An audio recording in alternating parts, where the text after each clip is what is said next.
下面这盘棋呢，我们要给大家介绍的，这局棋的名字叫神兵天将。红方啊，采用的是仍然是中炮，黑方跳马，红方跳马，黑方车9平8，红方车1平2。接下来黑方走马2进3，啊，黑方仍然是以这个平红马应战，红方呢也是采用了这个比较多见的进7卒。这样呢，双方很快就形成了中炮过河车啊，对平红马。这个时候呢，黑方采用的是左马盘河啊。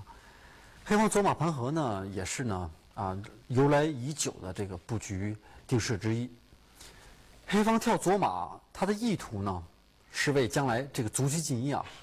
威胁红方的这个左击啊。战术意图是不让红方将来的车呢压住这匹马啊。有它积极的一面，但是呢，这个棋呢本身呢，黑方左马跳出来以后啊，这个车炮脱根啊，也可以说呢，也存在着比较大的这个弊病。应该说，黑方左马盘河呢这一构思呢，是一个利弊参半的这个战术构思啊，自然呢，这个也能引起许多这个变化精彩的这个对攻场面。那么接下来红方走马8进7，啊，红方跳马呢也是比较常见的这个正确的下法。黑方走象3进5，黑方补象呢也是先稳固住自己的阵脚，将来呢伺机呢再有机会呢进行反攻。本局呢红方采用的是5-9炮的攻法，就是走炮8平9。红方除了炮8平9以外呢，还有多种这个攻法啊，比如走车9进1啊，这个叫做直横车式啊，一个是直车，一个是横车，还有高锁炮式，这个在老的时候呢也非常的流行啊，这个原来下的也非常的多，还有这个兵5进1式啊，中冲兵式等等。当然，这个炮8平9呢，也是呢具有现代特点的这个役法，它强调的呢是。我以我的快速出子啊，来呢争取呢，让黑方呢也这个忙于应付，而不是消极的呢把自己的右车呢躲开。那么接下来啊，这盘棋黑方走的是车1平2。除此之外呢，黑方也有走这个直接呢这个冲7卒进行反击的这个棋。以下红方如果车2平4呢，黑方再走马6进8啊，这里边呢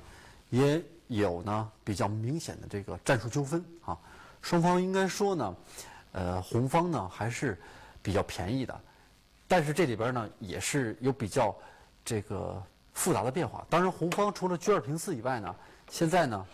最新的这个变化呢还有走车2退1的啊，更加有利于呢这个保护先手。最主要就是退车捉马的时候呢。对黑方的车炮呢，还是形成这个牵制。如果你退马，红车再压一步，你拱过来，他马就退回来。当然，这个棋呢不是我们本局呢研究的这个主题。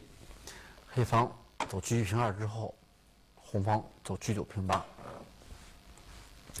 这局面下呢，这个黑方呢比较行之有效的这个招法呢，一般呢多走炮2进6。就是把红车呢封压住，这样呢，以后呢，辅有这个卒棋记忆的充足，啊，还是呢比较呢常见的，也是比较正常的这个下法。但是黑方在这一局当中呢，却别出心裁啊，走出了炮2进1，啊，这个炮呢，炮入夹谷，啊，这个2个卒像一个山谷似的，把它夹在中间了，故意呢走到这儿。他的目的呢，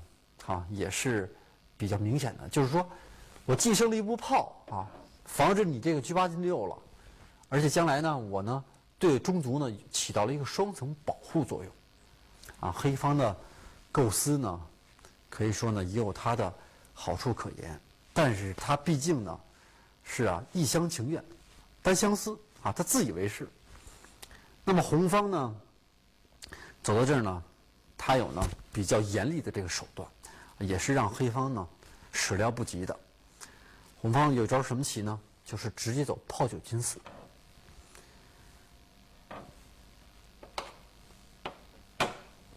这招棋呢，可以说啊，非常的出人意料啊，黑方恐怕是没有这个料到的，啊，犹如啊这个天降神兵，黑方的马保着这个边卒，但是红方呢，以呢非常强硬的这个招法呢，愣是给他打过去了。黑方可能的确没有想到，走了这招棋以后啊，黑方的这个形势呢，就一下呢就是吃紧了起来。当然，黑方也有几种这个应法啊，我们下面呢分别呢给大家介绍。第一个，比如说简单一点的，黑方走这个卒3进1啊，这招棋呢肯定是不行。为什么呢？因为红方呢，他可以炮9平5带将一打，啊，将来这个打出去也是先手，甚至拿这车2平5吃掉你啊，也有得子的棋。所以黑方卒3进1的招肯定是不行啊，这招棋比较明显。那么黑方呢，还有一个换炮的这个招法，马3进1蹬掉。这招棋的结果呢，红方呢也是啊非常胸有成竹，他呢采用的是这个车8进6砍炮啊，这个非常漂亮的这个先切后取啊，这招棋红方绝对不能先炮5进4打将，因为黑方一打将反将你，那么红方啊就会丢子了。那么先砍炮，先把黑方保护中卒这个炮去掉，啊，这个次序啊，这拿捏的非常的好啊，这个也值得呢引起我们这个广大的这个棋迷朋友们注意，就是这种次序啊，这也是一种非常这个实用的这个招法。一吃掉以后，黑方这个棋啊，就是陷入了这个两难。那走到这儿也没有办法，只能车2进3吃。接下来红方可以呢，炮5进4打一将啊，黑方这个车逃不掉。这个棋啊，黑方走到这里呢，基本上呢，大致有2种选择，一种啊就是走士6进5，保留复杂变化，就是不简化局面，但是红方呢可以炮5平8一打，由于这个底线有叫将啊，还有这个吃兵啊，黑方没有办法，只能够退守。现在呢，红方呢就可以呢非常从容不迫的这个展开全面的这个进攻。如果你充足，黑方的车呢再退一步，啊，这个棋呢演变下去呢，红方呢还是有很大的先手可占的，因为毕竟黑方这个车炮呢受牵，你如果退马，黑方的车呢可以再进一步，啊，这个变化下去，红方这个占优无疑。那么黑方还有一种变化，就是当这个红方呢平中打将的时候呢，黑方呢不走直使啊，他走退象。但是退象的结果呢，红方呢也可以获得比较优势的局面，红方就可以把它打掉，炮5平8。黑方只有啊，为了这个解决左翼的这个无根车炮啊，由于黑方这个车没有根了啊，他这个将来受红车的这个啊牵制，所以黑方呢要尽快把这个无根车炮呢摆脱，但是红方呢也是非常从容不迫，一补象，黑方把车对掉，红方再打过来。这样的情况呢，红方一打过来以后呢，还打着黑方这个马，这个棋呢，将来这黑方这个子力呢还不好处理，暂时，因为如果黑方对卒的话，将来红方呢既可以拱掉他啊，将来有一炮可以打，啊，这个也可以先打，甚至你以马6进7呢，我用炮2平7把你打掉，啊，这个棋可以说呢，红方呢走到这里呢，可以说确立了这个在残局当中的多兵的优势。现在红方剩下5个兵，黑方剩3个卒啊。这个棋谚曰：“这个棋大双兵必胜啊。”当然是红方就是双方子力在比较多的时候，剩2、3个子以上。当然有时候剩1个子儿，或者没有强子的时候，可能呢就不好取胜了。但是目前为止，双方还有3个大子以上，所以红方多出的这个双兵呢，将呢左右全局，最终呢会成为红方取胜的这个很重的这个砝码。所以这黑方作为这个交换的这一变化，是红方呢非常乐于接受的，红方很快就能够取得这个优势的这个局面。那么黑方马3进1呢，暂时呢还不能够走，走了以后呢，红方会轻而易举的这个占优。当然借助的是车8进6啊。那么另外一种下法呢，就是黑方呢努力呢制造反扑机会，走卒7进1。当然红方也会事先呢做好了计划，因为这个象棋啊是非常讲究这个整体性与计划性的。在这个走炮9进4的时候呢，作为这个棋手来讲，他就会推算，如果黑方走马3进1走什么，走卒7进1走什么，走其他的招法，红方又会怎么走？那么卒7进1是比较尖锐的变化，自然也会在红方的这个设想之内。那么红方车2退1如果这个棋红方走车2退4的话，黑方呢将来有一个马6退4的变化。这个棋呢，作为红方来讲呢，就是容易节外生枝，它不好把握了。一个是黑方这马蹬着炮呢，再一个黑方这个卒呢拱着红方的3兵呢。那么红方如果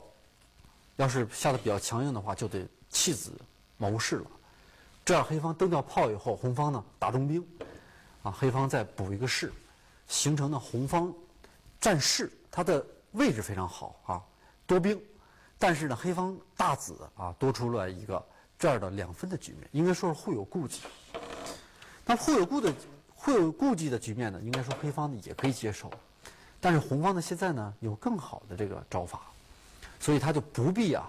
这个弄险而走这种互有顾忌的棋了，而是走车2退1这招棋非常的恰到好处。现在黑方呢走马3进1呢，当然他现在也不是这个现在呢红方就可以走兵3进1了因为这个棋呢将来黑方这个子呢总要丢回来，如果你再退马蹬值得提出的是呢，这个时候呢就千万不要弄巧再砍这个了，再砍这个以后呢，这个棋就有问题了。黑方再一吃，你再打将的时候，黑方一退象，你这个车没根儿了，待会儿一抽将，你这个就要丢车了。那么红方有好棋，可以兵3进1拱掉它。你一退马，我车呢再平过来，下步把你马吃掉，先切后取，红方呢肯定可以占优。那么黑方来不及走这个马3进1，他走，为了把7卒腾出这个空来，他走马6退7。那这个时候呢，红方呢仍然是走车2平9，这招棋非常的精巧，也可以说是继这个炮9进4之后的一个战术继续。下步棋呢有这个下底炮的这个棋，那黑方这个下底炮呢暂时也拦不住了。如果走马3进1，红方仍然有兵3进1先拱的这个手段，所以黑方呢索性试图进行对攻，那么红方给他下个底炮，那黑方攻马，这样红方呢车8进6再一吃，黑方呢只能把车避让，否则一对以后再捉就把你马捉死了。这样红方呢再走马7进6，大家看到这局面，也可以看到呢，红方呢子力非常活跃，黑方呢没有一个棋子过河，当然是大子这个黑卒过河了。将来呢，红方呢有车8平7这个攻击，如果要是必要的话，将来还可以炮5平9，使那个炮更生根，就是等等。走到这一形势呢，可以说红方呢占有呢比较大的这个空间优势，对攻当中呢也明显是速度比较快。最主要黑方这个失利的原因呢，是由于这个走炮2进1炮入夹谷忽略了没有预料到红方有这个炮9进4这个边线切入，这个有有如这个神兵天将的这种非常奇特的这个出奇制胜的招法。那么这盘棋呢，我们就为大家呢介绍到这里。